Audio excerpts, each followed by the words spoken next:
Hey, ça fait longtemps que je veux vous montrer ça. On travaille des projets super longtemps. Des fois, c'est des gros projets. On y va à la vitesse qu'on est capable d'aller parce que dans le fond, on en a beaucoup. Mais aussi, on va à la vitesse que le client il veut qu'on aille. Fait que des fois, les autos, ils peuvent être longtemps ici. On peut les travailler super rapidement, comme des fois, ça s'étale sur une certaine période de temps. Là, ça donne qu'on a beaucoup de Civic Typer et Integra Type-S en même temps. Fait que je voulais vous montrer ça, puis je voulais vous montrer un tour de shop aussi en même temps. Fait que ici, ben, Integra Type-S, c'est le char de la shop. Dans le fond, là, c'est le business car.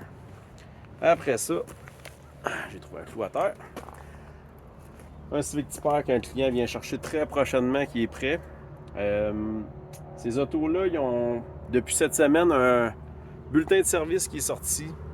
Si tu as de l'eau qui rentre dans un trou de bougie, tu peux avoir des troubles de misfire, mais dans le fond, ça peut même créer une rod crochée.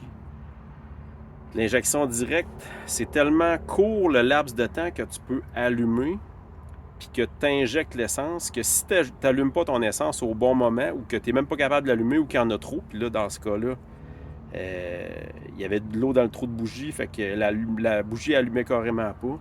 Ça a fait crocher une rod. Fait qu'il a fallu... par chance, il n'a pas scrappé le bloc, mais la rod était croche. Fait qu'on a changé une rod. Après ça, deux autres Civic Typer. Lui, dans le fond, j'ai commencé à parler au client il y a 2 ans. Il avait déjà brisé son moteur. Puis là, dans le fond, cette année, il a décidé de l'amener. Fait que là, on est en train de préparer un nouveau moteur forgé au complet. Il y a des gros objectifs. Fait que tête portée, un bloc avec un cylinder support, piston rod, valve, il va tout mettre la sauce. L'autre Civic Typer, même affaire que lui, c'est que je l'ai connu il y a 2 ans, puis il y a 1 an, je suis allé chercher son véhicule chez lui, il était brisé. Il avait fait de l'anti-lag avant que je le connaisse, puis ça a fait un trou dans le bloc. Fait qu'on lui a mis une base neuve, on a réparé des choses, tuné le véhicule. Fait que là, il est prêt. Fait que, il y en a 3 des 4 là, qui sont fonctionnels, puis il y en a un, c'est le mien, mais. Puis les autres, ils vont partir.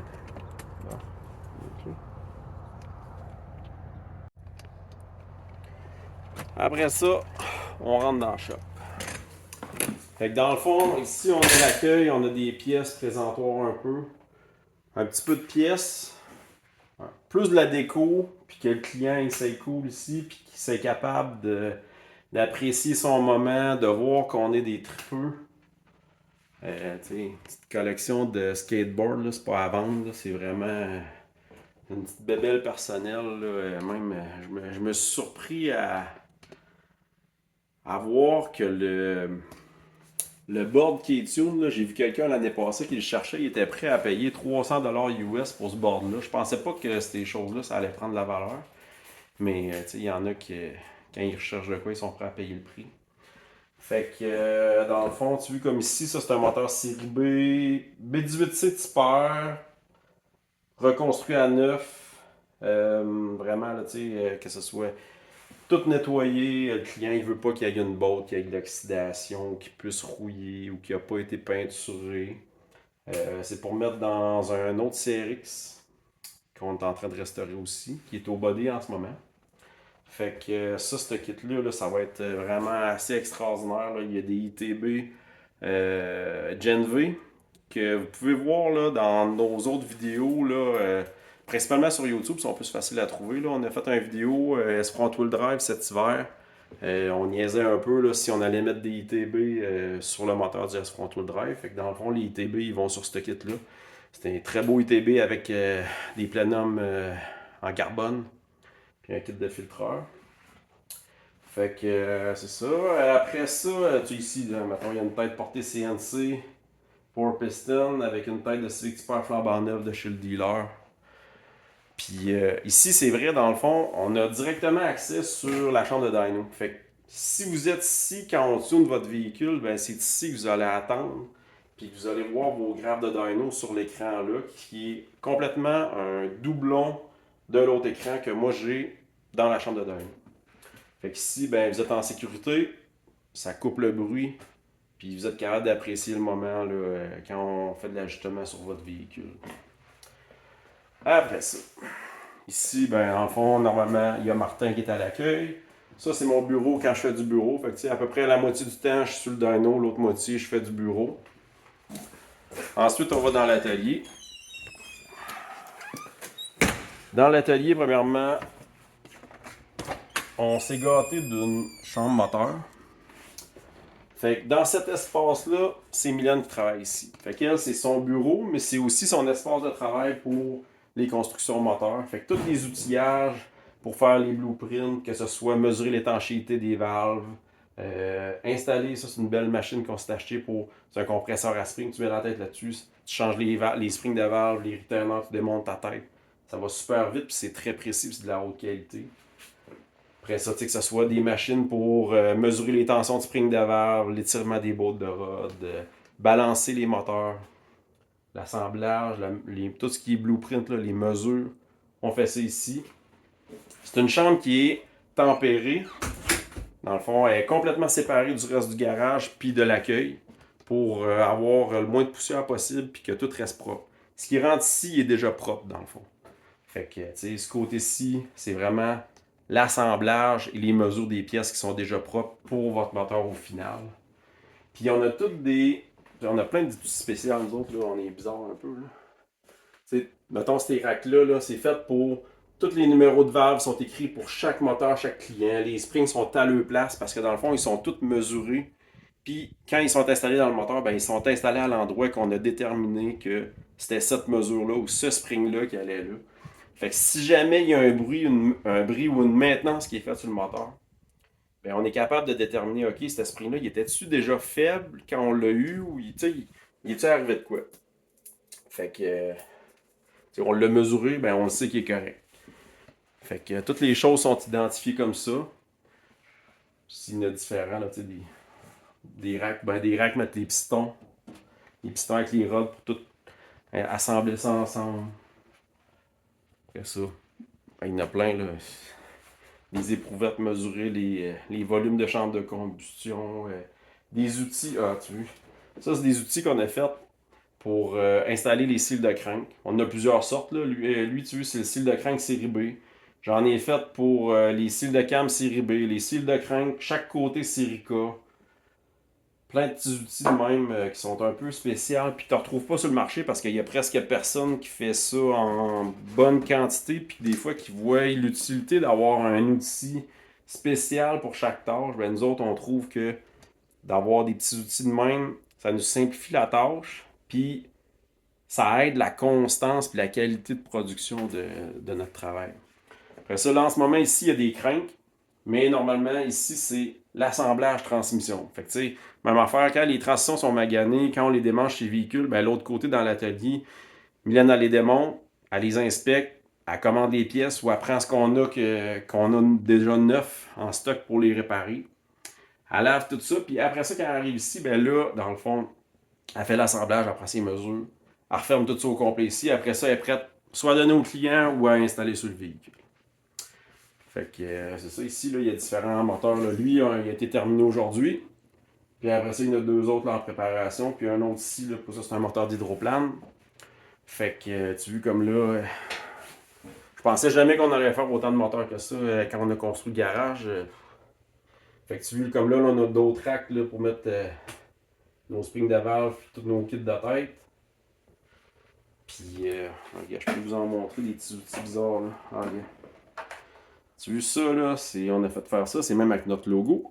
C'est, dans le fond, les fileurs gauge pour les têtes, c'est des go, no go. Fait que tu sais, t'arrives, tu rentres le 7 il rentre, mettons le 6. Il rentre le 6, c'est correct, on rentre le 7. Si le 7 il rentre, c'est pas assez serré. Fait que là, tu changes. Fait que dans le fond, ça, c'est des outils rapides pour faire nos ajustements de valves. Puis on en a pour les... Ils sont vraiment identifiés comme lui, les série B intake. On a série B exhaust, on a série K intake, série K exhaust, etc. Ça, qu'est-ce qu'on a qui est bizarre? Ah ben tu vois. Un outil exprès pour installer les cils de valve. Un outil pour mesurer la hauteur des springs quand ils sont installés dans la tête. Un autre ici. Ça, c'est un outil Ça sert à barrer les cam-gears de série B. Il y a plusieurs compagnies qui en font, mais il y a été longtemps que il y a cette compagnie-là qui en avait fait une petite quantité. Moi, je n'avais acheté ça, là, genre 20 ans, je pense. Puis, maintenant, il n'y a plus personne qui faisait ça. Fait que je l'avais acheté, puis là, je l'ai encore. Ça, c'est un outil pour... quand tu rentres ta pompe à l'huile ou ton cil de crank série B, tu mets ça sur le crank, puis quand tu pousses ton cil, ben, t'es sûr que la petite lève en arrière, puis le spring ne débarque pas. Fait que... c'est vrai, il y a une affaire qu'on a qui est pas pire, que je voudrais vous montrer. C'est des pins pour barrer les rocker shafts de cas. Quand on arrive, on descend notre kit de rocker sur un cas, les shafts, ça tourne. Puis là, t'arrives à mettre tes bottes après, puis tu gosses. Ah, c'est là. Fait que moi, j'ai demandé à un de mes chums en usinage qu'il me fasse des pins. Fait que quand on arrive, on monte notre kit de rocker. Touc, touc, je mets ça dans un trou de botte. C'est plus gros que le trou de c'est plus gros que la botte. Fait que ça empêche le shaft de tourner. C'est super tête, là, même à rentrer. Tu rentres ça, faut que ça soit bien, bien aligné. Un coup que c'est là, tu déposes ça sur la tête. Puis un coup que tout est prêt là, à mettre tes cams, mettons, t'enlèves ça. Puis après ça, tes bottes, ils vont super bien. Puis c'est vraiment... Moi, je trouve ça essentiel parce que si jamais t'as pas fait ça, puis que là, ton shaft, il a tourné un peu, t'arrives à mettre ta botte, puis là, tu visses ta botte, mais des fois, ça fait de la limaille de fer, puis après ça se retrouve dans le moteur. Fait que ça, c'est une des petites affaires, là, des petites affaires bizarres que nous autres, on a des fois, on a des tocs où ben, on stick sur des choses pour la qualité, ben, c'est un peu ça. Fait que c'est pas mal ça, je pense, pour la chambre moteur transmission.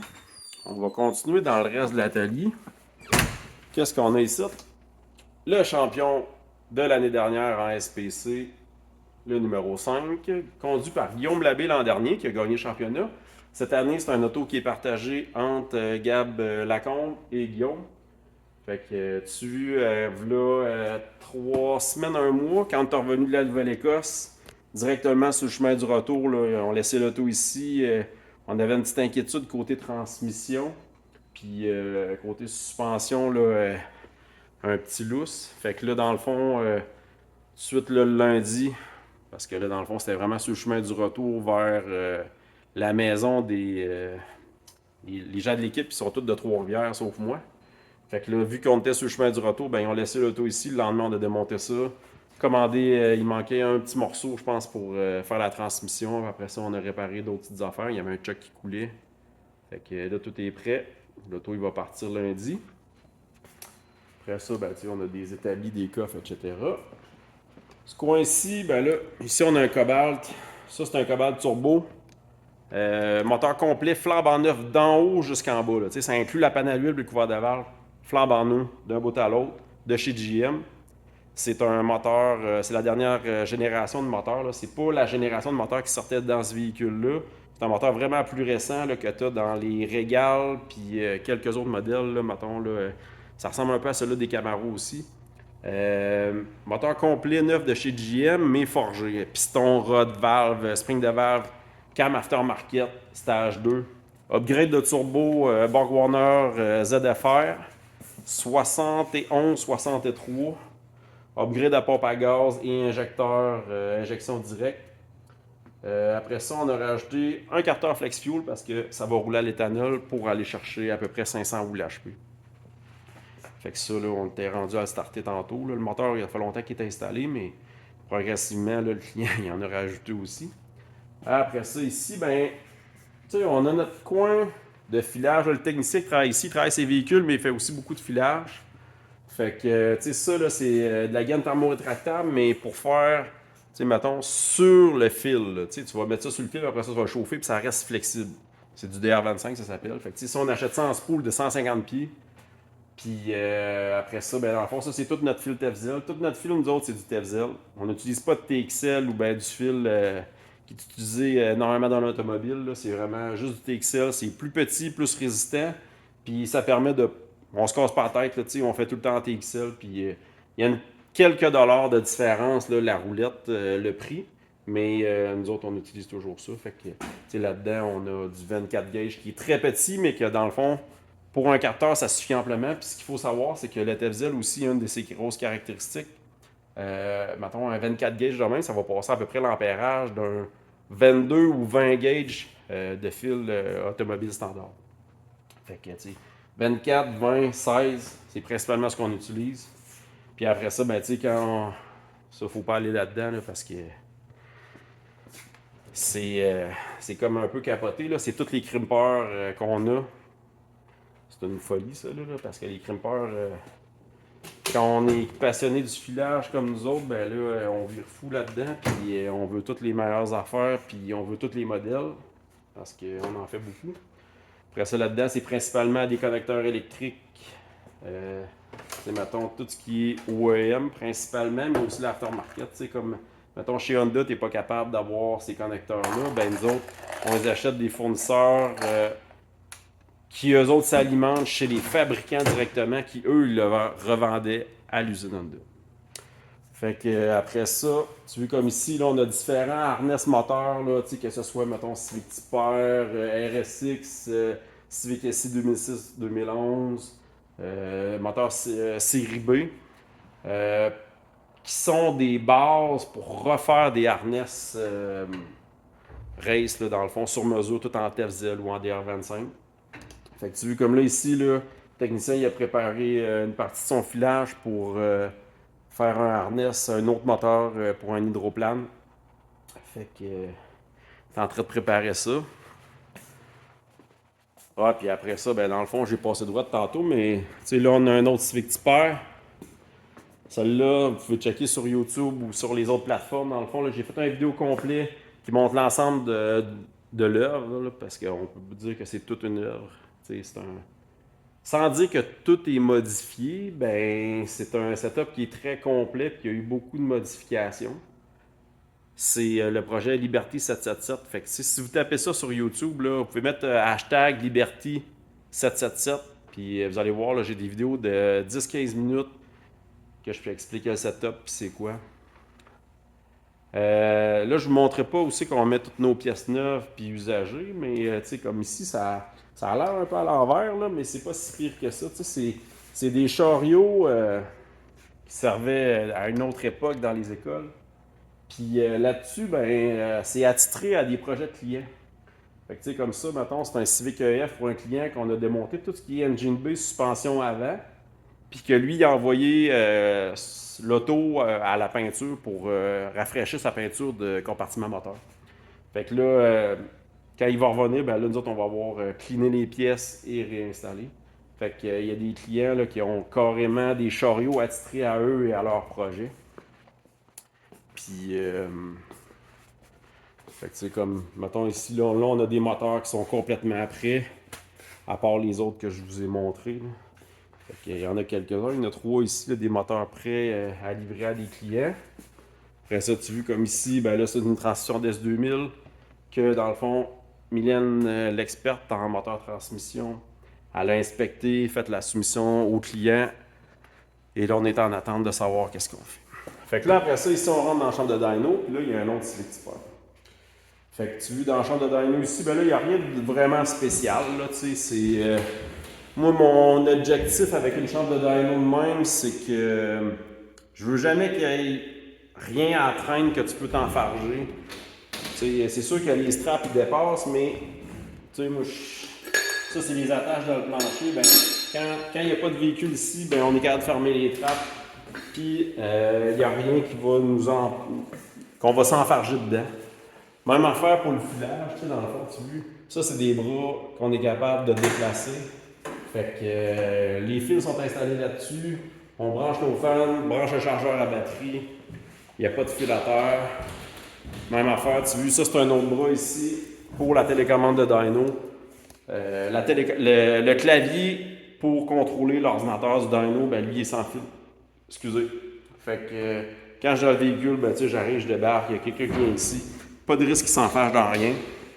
J'ai mon écran. Cet écran-là, il est sur une rail.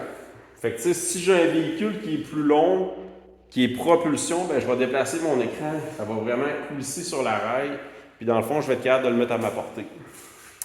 Fait que c'est un peu ça, là, le tour de la shop. Après ça, je pense pas mal tout. Là. C'est les principales petites caractéristiques là, qu'on a chez nous. Ah, ben, je peux vous montrer un peu. un de nos projets, dans le fond, là, à moi et ma conjointe. C'est notre projet de drague. Fait que, ça a l'air tout démonté, là, mais quand on est craqué en 10 minutes, les portes, ça prend même pas d'outils pour les enlever. Dans le fond, c'est des quick release. Après ça, les ailes, il y a 4 bolts, on enlève les ailes. Le hood, il y a 4 bolts aussi. Le bumper, il n'y a même pas de bolt. C'est toutes des quick release. Fait que quand on travaille dessus, là, les ailes, on les enlève pas tout le temps. Mais les portes, là, c'est rendu que ça travaille tellement mieux pas de porte sur un véhicule comme ça que, tu sais, le char, il arrive ici, on enlève les portes, on les met en entreposage, puis on travaille sur le reste, puis ça nous aide beaucoup. On dirait que, tu sais, la porte, elle veut pas nous refermer dessus, ben, on l'a pas dans les jambes, c'est facile, tout est facile d'accès. Fait que ça se travaille bien. Fait que là, le but, ça serait de starter ça la semaine prochaine. Même tuner, ça serait le fun. Les updates qu'on a faites, rafraîchir le moteur, des petits upgrades pour aider le blow-by, la lubrification, pression d'huile, 8 injecteurs au lieu de 4. Puis là, du même coup, ben là, on a changé l'intake manifold parce que notre autre intake, on peut mettre 8 injecteurs, mais ça obligeait à mettre les injecteurs en dessous. Moi, je voulais pas ça. Ça fait beaucoup de tuyauterie en dessous, puis c'est très dur d'accès. Quand tu veux enlever ton intake, ben là, soit que tu es obligé d'enlever ta fuel rail en dessous, en tout cas, c'est pas le fun. Fait que je priorisais de mettre un intake avec 8 injecteurs sur le dessus. Puis on a finalement réussi par en avoir un. Ça a été difficile, là. On l'avait commandé l'automne dernier, puis je l'ai commandé à 2 endroits différents, jamais été capable de l'avoir. Puis là, on a réussi à en avoir un. Puis en plus, c'est le premier intake série B avec une burst plate. Une burst plate, c'est que si jamais tu fais un backfire dans l'intake, ce qui n'est pas nécessairement commun avec ces moteurs-là, nous autres, ça n'a jamais arrivé, puis je connais pas personne qui en a déjà fait. Je pense à l'alcool, que ce soit éthanol, méthanol ou à essence. Mais, tu sais, c'est un petit plus. Dans le fond, il y a une burst plate. Fait que si jamais tu fais un backfire dans l'intake, au lieu que l'intake casse, puis qu'il y a des spectateurs ou le pilote soit blessé, ben cette partie-là, je sais pas c'est en quel métal, là, mais c'est une petite tôle très mince, puis elle va juste popper à 150 PSI, si je me trompe pas. Puis dans le fond, le backfire va sortir par là, puis il n'y a pas personne de blessé, puis tout est beau. Fait que c'est un peu ça, là, dans le fond, là, on est en train de finaliser ça pour aller aux courses prochainement. Fait que c'était ça mon petit shop tour avec les 5 Civic Typer, 5? 6 Civic Typer et un Integra Type-S. Puis là, il y en a comme 3 qui sont prêts, 3, même 4. 4 de près qui vont partir. Fait que c'est sûr que vous autres, là, la plupart, ils tombent en vacances prochainement. Vous allez peut-être faire des road trips avec vos véhicules ou bien aller faire de la piste, aller voir des courses. Je vais vous souhaiter un bon été. Salut!